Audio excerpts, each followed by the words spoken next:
Next up, it is junior attack Riley Flores from Colorado State. He plays for the men's lacrosse team.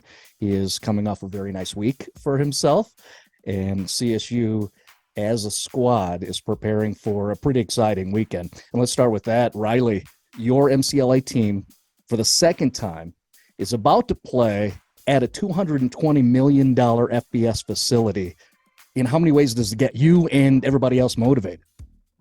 I mean, there's honestly nothing like it. There's not that many club programs can do what we're doing. And coming off last year, I mean, it's a surreal experience, truly. After the game, we're like signing balls for little kids. We're honestly is a feeling that none of us have ever felt before. And it's definitely, it comes with a task of stepping up, letting that pressure to the side and just playing our game. That's a big thing we've been talking about this week. Let the emotions run, and I think we got it. Definitely got it. You used the word surreal with your experience from last year where you hosted BYU. Now you're approaching a second time in Canvas Stadium, being able to play there. What makes it so surreal playing lacrosse inside that place? I think that first whistle, I mean, it started very badly, the BYU game, and I think that a lot of that had to do with nerves. We went down 3 in the first 2 minutes, I think, and then we ended up losing that game by 3. So that shows how important it is to string 4 quarters, good 4 quarters together, which is something that we've honestly been having trouble with recently. But that's a big thing we're coming in with practice this week is game time scenarios. Straight off the rip, we need 4 good goals. We need 4 good stops. That's really what we're doing. But it's like you really got to take a deep breath and just enjoy it while you can, because it's an experience not that many people can enjoy. So we're very lucky. Yeah, good balance as we talked to you there, where I'm thinking a generalism of describe why it's surreal, and yet you clearly have a taste left over from what happened last year against Brigham Young. So here you are, you're coming off a pretty strong weekend. You finished 1-1 on Thursday and Saturday. You lost to Texas, trying to make a comeback there. That was a very exciting, entertaining lacrosse game, but you did not get it done. Then on Saturday, you took on Utah. And again, that was a thrill ride, and you got that win. What did that do to get the win over the Utes? What did that do to help out your team confidence? Well, at the end of the game, one thing Coach Reed said that really hit home with everyone was, or it was Coach Hughes, sorry. He mentioned how hard it is to control and win a 1-goal game, and that's something we really haven't been able to do this whole year and last year. But it was awesome the fact that we could do that coming into this big of a week, and we needed it. We seriously did. And we another thing was we clinched the RML seeding. So obviously we don't know what exact seed we are, but going into this game, we're very confident that we're gonna beat Boulder, move on to BYU, and finish with Utah Valley. You're a 5-4 team right now. That is absolutely misleading. I talk about that on the broadcast all the time.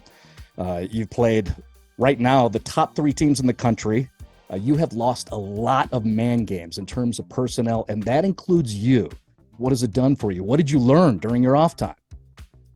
I mean, I honestly learned that how much lacrosse means to me personally, and it truly is a medicine game. Mind, body, spirit, like it's huge for me, and it was really tough to watch my teammates fight some hard games but fall short. And I learned a lot about myself. And coming back in Texas, it was even like I was still learning about myself, but my mom visited. It was very nice to see her. She came down from New Jersey, and we had a nice talk about just remembering why I play the game, and it really showed on Saturday.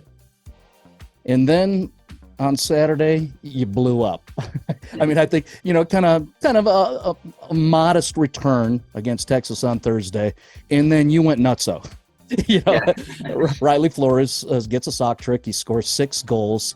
And then you had the highlight where you went behind the back. It was a rocket shot.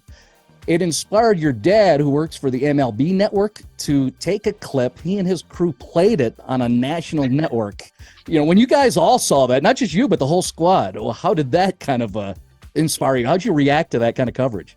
I mean, it's just so funny. I mean, my dad's visited, and a lot of people have met my dad. They know he's just a fun, happy guy, and he saw that, and I mean, he's my dad. And he loves me so much. So anytime you could show your kid off, especially on a national television, why not? Everyone enjoyed it. especially Coach Mack. Everyone was like, I mean, it's a quirky synergy like the MCLA tweeted to see Right. lacrosse on MLB Network. Like we're watching with my friends and it's like talking about the White Sox and like the Mets and all this, and then it cuts to us playing lacrosse. So it was really funny, but I mean, it just shows that we're a nationally recognized team and that we can do some special things. Hey, more about you. I want to make sure of this because I keep hearing stuff and it's fun. They call you Flo. Why is that? Well, I mean, it starts with my dad's nickname is Roflo, Okay. and he goes by that a lot. And then I have an older brother who's 7 years older than me. Part of the reason I started playing lacrosse so young, and his friends always called him C-Flo because his name's Christian, and I have the R name, so can't really take R Flow. So it's just I'm Flo. I'm little Flo. Gotcha. And you think of Flo, we can wax Yeah. like Bob Ross.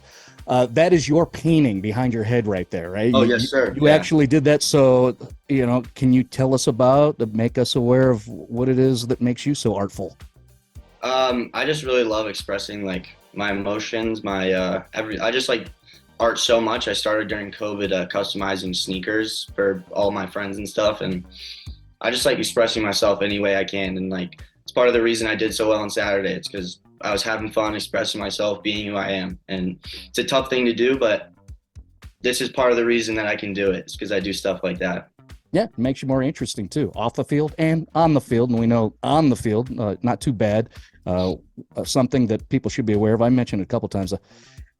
You're playing MCLA ball right now, but you're one of those guys who was a signee to play NCAA ball. You were a D3 signee at University of Lynchburg. Can you help us out with, with signing with Lynchburg, and then how did you get to Colorado State during your journey?